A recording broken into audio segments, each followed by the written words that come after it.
Tendance Ouest. Tendance Live. Un groupe avec nous, c'est Yuko, qu'on accueille tout de suite. Bonjour. Salut. Nico. C'est ça. Et Hugo. Qui forment donc Yuko, ça se prononce bien Yuko, hein. Ouais. Parce qu'il y en a qui disent Uko, Ouais. Yuko. En vrai, c'est un peu comme les gens veulent ce qu'ils préfèrent. Après, Ok, c'est au feeling en fait. voilà. Nous, on n'a pas vraiment de préférence. Voilà. Des fois, on dit une ou l'autre chose. Il vient d'où ce pseudo du coup?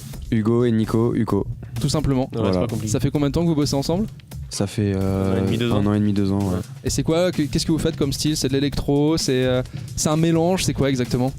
Bah, je pense qu'on n'a pas vraiment de style très défini. On pourrait Ouais. pas se mettre dans vraiment un style hyper particulier comme beaucoup donnent de style en électro. Nous, on est un peu vaste. On peut faire du mid-tempo comme on peut faire un truc plus future bass. Ça varie en fonction de nos idées, de nos envies, mais c'est surtout sur le sound design qu'on reconnaît notre patte. Alors nous sur Tendance Ouest, on vous a découvert avec le hit Blind notamment. Il est né comment ce morceau-là?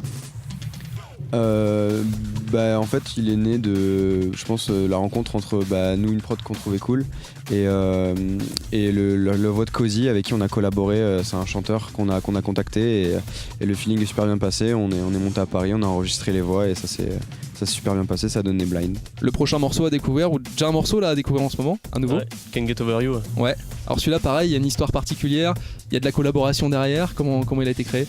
Can't Get, il y a eu beaucoup de boulot dessus parce que t'es destiné à autre chose à la base et au final on a gardé la prod, on s'est dit elle est vraiment vraiment cool, il faut qu'on trouve quelque chose à faire avec ça et on a trouvé le chanteur Atlas qui chante dessus, qui est de Miami et qui a posé sa voix et on a de suite dit c'est exactement ce qu'il faut pour ce titre. Alors vous du coup l'idée dans votre travail là dans le futur par exemple, ça va être d'aller chercher justement des personnes à l'étranger pour travailler avec vous, ça va être peut-être aussi de vous exporter, de pas rester qu'en France, d'aller chercher un peu Exactement, ce je qui se pense passe ailleurs.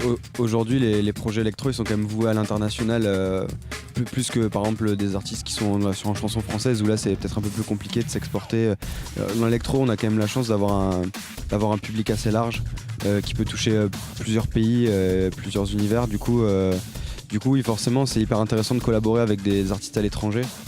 Même, que ce soit même des Français, hein, mais même des artistes à l'étranger parce que ça s'ouvre des portes et ça te donne une crédibilité internationale aussi.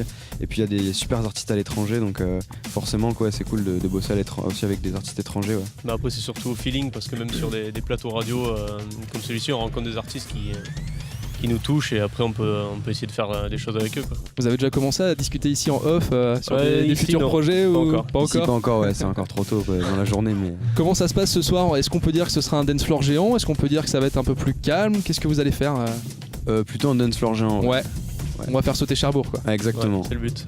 Les projets après, il y aura un EP qui va sortir, un album par la suite, ou vous allez encore comme ça distiller au compte-gouttes d'autres titres Je pense qu'en vrai ça dépend aussi de tout simplement comment le projet va aussi évoluer dans les prochains mois, le nouveau single, l'impact qu'il peut avoir, comment il se développe.